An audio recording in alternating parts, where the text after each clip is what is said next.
પાલિકા સભા હોલ ખાતે સાંસદ હેમાંગ જોશીની હાજરીમાં મળી બેઠક. મ્યુનિસિપલ કમિશનર, ધારાસભ્ય, સિટી એન્જિનિયર્સ, અધિકારીઓ હાજર.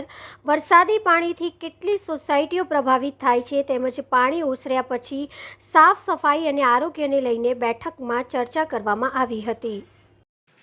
આજે જે વડોદરાની સમગ્ર પરિસ્થિતિ છેલ્લા 3-4 દિવસોથી જે ચાલી રહી છે અને જે પ્રકારની કામગીરી કરવામાં આવી છે તેને લઈને એક બૃહદ બેઠક મળી. માનનીય વિધાનસભાના મુખ્ય દંડક શ્રીમાન બાલકૃષ્ણ શુક્લજી, તમામ આદરણીય ધારાસભ્યશ્રીઓ, કોર્પોરેશન તરફથી આપણા સ્ટેન્ડિંગ કમિટીના ચેરમેન, મ્યુનિસિપલ કમિશનરશ્રી અને તમામ અધિકારીશ્રીઓ સાથે મળી પહેલાં તો અત્યાર સુધીની કઈ કામગીરી કરવામાં આવી, પછી એ કામગીરી વોટર લોગિંગ મેનેજમેન્ટની હોય, રોડ રસ્તાના મેન્ટેનન્સમાં ઇમિડિયેટ રિસ્પોન્સની હોય, રીલોકેશન જ્યાં કર્યું હોય ત્યાંના જે રીલોકેટેડ સિટીઝન્સને કયા પ્રકારની સહાયતા પહોંચાડવામાં આવી છે એ બાબતની હોય, તથા તમામ પ્રકારની જે હાલની પરિસ્થિતિમાં વિશ્વામિત્રીનું જે વોટર લેવલનું જે મેન્ટેનન્સ હોય એ તમામ બાબતે એક વિસ્તૃત રૂપે ચર્ચા થઈ. ત્યારબાદ હવે આગળનું રણનીતિ શું છે, કયા પ્રકારનું મેનેજમેન્ટ કોર્પોરેશન કરી રહ્યું છે અને કઈ રીતે તમામ ધારાસભ્યશ્રીઓએ પણ પોતાની વાત મૂકી. એમના વિસ્તારમાં જે રજૂઆતો આવેલી હોય, વિવિધ સોસાયટી હોય, વિવિધ રહીશોએ એમને પણ જે પ્રકારે ટેલિફોનના માધ્યમથી એમની રૂબરૂ વિઝિટ દરમિયાન જે કોઈ સૂચનો કર્યા હોય એને પણ આજે તમામના સમક્ષ મૂકવામાં આવ્યા અને કોર્પોરેશન તરફથી પણ અધિકારીઓ દ્વારા એની નોંધ લેવામાં આવી. જે પ્રકારે આ જે સમગ્ર ઘટના છે એ ઘટનાનું મેનેજમેન્ટ અત્યારે હાલ વડોદરા કોર્પોરેશન ખૂબ સુદૃઢ રીતે કરી રહ્યું છે, પરંતુ હવે આવી ઘટના ફ્યુચરમાં ના થાય એના માટેના પરમનન્ટ અથવા લોંગ ટર્મ સોલ્યુશન શું, તો આ તમામ બધી ચર્ચાઓ કર્યા બાદ આ બાબતે પણ એક વિસ્તૃત ચર્ચા થઈ અને એની અંદર કોર્પોરેશન તરફથી તમામ ધારાસભ્યશ્રીઓ તરફથી પણ એક એવો આશાવાદ વ્યક્ત કરવામાં આવ્યો કે રાજ્ય સરકારમાં પણ કોઈ પ્રકારે રજૂઆત કરવાની હશે તો તમામ ધારાસભ્યો એક થઈ અને કોર્પોરેશનની સાથે માનનીય આપણા તમામ મંત્રીશ્રીઓની મદદ લઈ અને જવાના છે. આદરણીય વિધાનસભાના મુખ્ય દંડકશ્રીએ પણ 1-2 રજૂઆતો એવી કરી છે કે જેના માટે પણ ભવિષ્યમાં રાજ્ય સરકારનો સમય માંગવામાં આવશે. એ જ પ્રકારે અમુક જે એવા લોંગ ટર્મ સોલ્યુશન્સને લગતા મુદ્દાઓ કેન્દ્ર સરકારને લગતા હોય તેની અંદર પણ અમારા દ્વારા યોગ્ય સમયે જેવું કોર્પોરેશન તરફથી પ્રપોઝલ કોઈ પ્રકારે બનાવવામાં આવે ત્યારબાદ કેન્દ્ર સરકારના પણ મંત્રીશ્રીઓનું મુલાકાતનો સમય લઈ અને ટીમ વડોદરા એક થઈ અને એના માટે પણ રજૂઆત કરવામાં આવશે.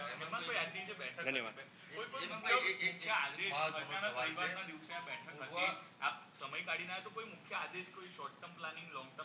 જે તમામ એ પ્રકારના પ્લાનિંગ મેં આપને એક મુદ્દા આપને વિષય વાઇઝ મેં આપને કહ્યા એ તમામમાં કોર્પોરેશનની હવે પછીની શું તૈયારી છે, જેમ કે આજે પણ વડોદરામાં રેડ એલર્ટ છે તો કોર્પોરેશન કયા પ્રકારે સજ્જ છે આખી પરિસ્થિતિને પહોંચી વળવા માટે, એ તમામની વિગતવાર ડિટેલમાં ચર્ચા થઈ છે અને ત્યારબાદ આગળના પણ જે કોઈ પ્રોપોઝલ્સ પેન્ડિંગ રાજ્ય સરકાર અથવા કેન્દ્ર સરકારમાં હોય એને લઈને પણ રજૂઆત થઈ છે. મહત્વનો સવાલ, પૂર્વ વિસ્તારમાં વરસાદ બંધ થઈ ગયો, 3 દિવસ થયા પાણી ન ઉતર્યું, એ બાબતે પણ ચર્ચા થઈ છે.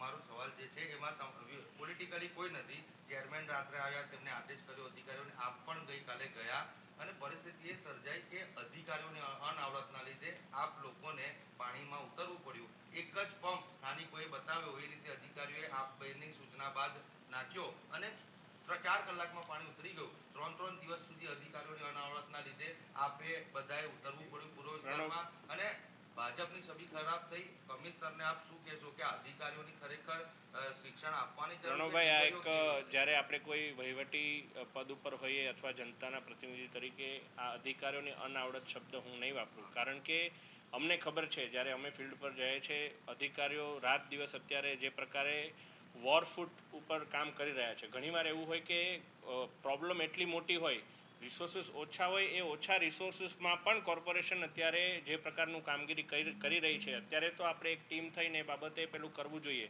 પણ તેનો મતલબ એવું નથી કે પૂર્વ વિસ્તારના જે પ્રશ્નો છે એ બાબતે કોઈ ચર્ચા નથી થઈ. પૂર્વ વિસ્તારના પ્રશ્નોનું લોંગ ટર્મ સોલ્યુશન શું આવી શકે અને હાલ આપણાથી શું કરાઈ રહ્યું છે એ બાબતે પણ માનનીય ધારાસભ્ય શહેરવાડીના શ્રીમતી મનીષાબેન વકીલ પણ હતા અને જેમના વિસ્તારમાં આ પ્રશ્ન છે આદરણીય બાલકૃષ્ણ શુક્લજી પણ પોતે હાજર હતા.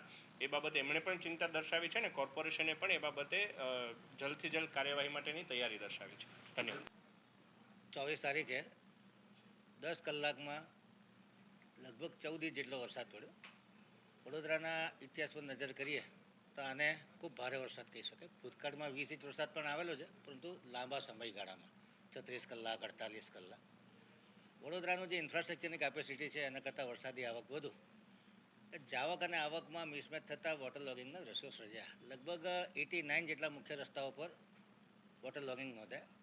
1.5 કલાકના વિરામ બાદ લગભગ 60 જેટલા રસ્તાઓનું વોટર લોગિંગ ઉતરી ગયું. 26-27 એરિયા એવા હતા કે જ્યાં વોટર લોગિંગ જોવાયું. ઘણી સોસાયટીઓ, ખાસ કરીને હાઈવેને સમાંતર આવેલી સોસાયટીઓ, દક્ષિણ ઝોન અને પૂર્વ ઝોનની સોસાયટીઓ કે જે રૂપારેલ કાસનો કેચમેન્ટ એરિયા છે. રૂપારેલ કાસ, હાઈવેને સમાંતર કાસ, આ બંને રૂપારેલ કાસમાં ખુલે અને ત્યારબાદ એ જાંબુઆ રિવરમાં ખુલતા હોય. જાંબુઆ રિવરનું લેવલ પણ ફૂલ. ચારે તરફ સર્વત્ર જળબંબાકારની સ્થિતિ, એટલે સિક્વન્શિયલ ગ્રેડિયન્ટ મળતા વારાફરતી એરિયાના પાણી ઉતરતા હોય છે. જે એરિયામાં કાંસોના વહન સારા હતા, ખાસ કરીને પશ્ચિમ વિસ્તાર, ઉત્તર વિસ્તાર અને પૂર્વ વિસ્તારનો ઉત્તર ભાગ, એમાં પાણી વહેલી તકે ઉતરી ગયા. ખોડિયારનગરનો વિસ્તાર એ સોશલ સેફ વિસ્તાર છે, નીચાણવાળો વિસ્તાર છે. ત્યાં થોડા વોટર લોગિંગ નોંધાયા, પણ એ પણ 24 કલાકમાં ઉતરી ગયા. પરંતુ સોમા તલાવની આસપાસનો વિસ્તાર, ખાસ કરીને વાંસ તળાવ પાસે આવેલી પ્રથમ રેસિડેન્સી, આદિત્ય હાઇટ અને વાગડ ઉપર વૈકુંઠ 1, આ સોસાયટીમાં વોટર લોગિંગ દેખાયા છે. હાઈવેની કાંસો ખાલી થાય અને રૂપારેલ કાંસનું ડિસ્ચાર્જ વધે એટલે આ સોસાયટીના પાણી ઉતરી જશે.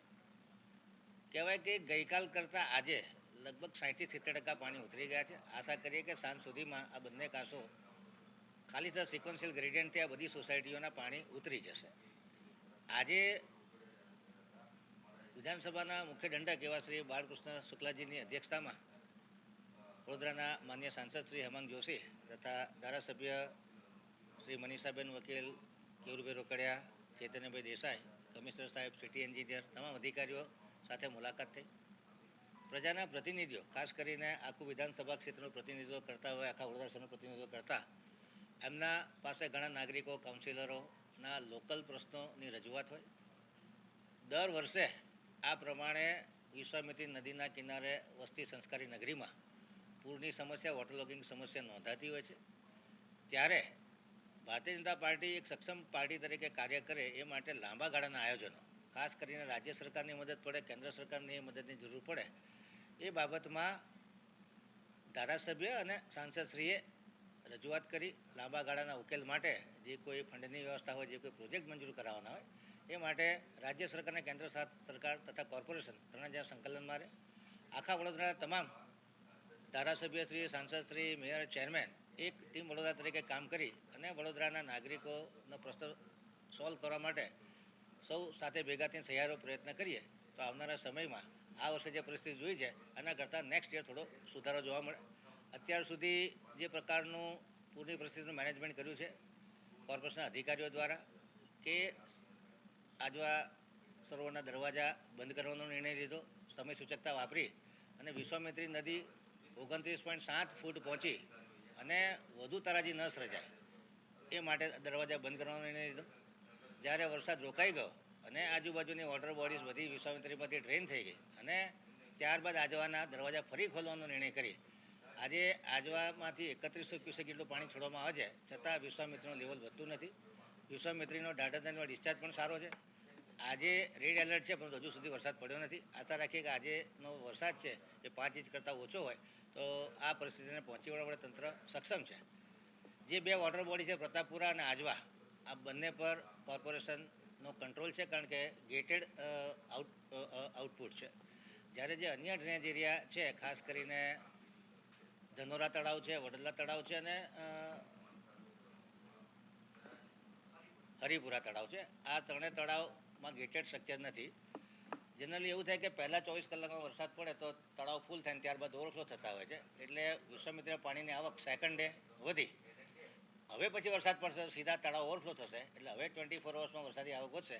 આ તમામ પરિસ્થિતિનો અભ્યાસ કરી અને જે સિક્વન્શિયલી પહેલાં તળાવને ડ્રેન થવા દીધા, ત્યારે આજવા બંધ રાખ્યું. હવે તળાવ ડ્રેન થઈ ગયા છે તો આજવા અને પ્રતાપપુરાનું પાણી ડિસ્ચાર્જ કરવામાં આવી રહ્યું છે. અને વરસાદનો વિરામ છે એ સમય દરમિયાન આજવાનું લેવલ પણ ઘટે, પ્રતાપપુરા પણ સેફ લેવલ પર આવે અને બાકીના તળાવ પણ સેફ લેવલ પર રહે, એ પ્રમાણેનું આયોજન કોર્પોરેશન દ્વારા કરવામાં આવી રહ્યું છે. ભવિષ્યમાં લાંબા ગાળાના આયોજનો માટે શું કરવું એ માટે તમામ સાંસદ શ્રી ધારાસભ્ય શ્રી વિધાનસભાના મુખ્ય દંડક એવા શ્રી બાળુભાઈ શુક્લા આ તમામ લોકો ઘણા અનુભવી નેતા છે. એમના સૂચન અનુસાર વડોદરા કોર્પોરેશન કામ કરશે. એમના સૂચન અથવા અમારી કોઈ તકલીફ હશે તો રાજ્ય સરકાર અને કેન્દ્ર સરકારનો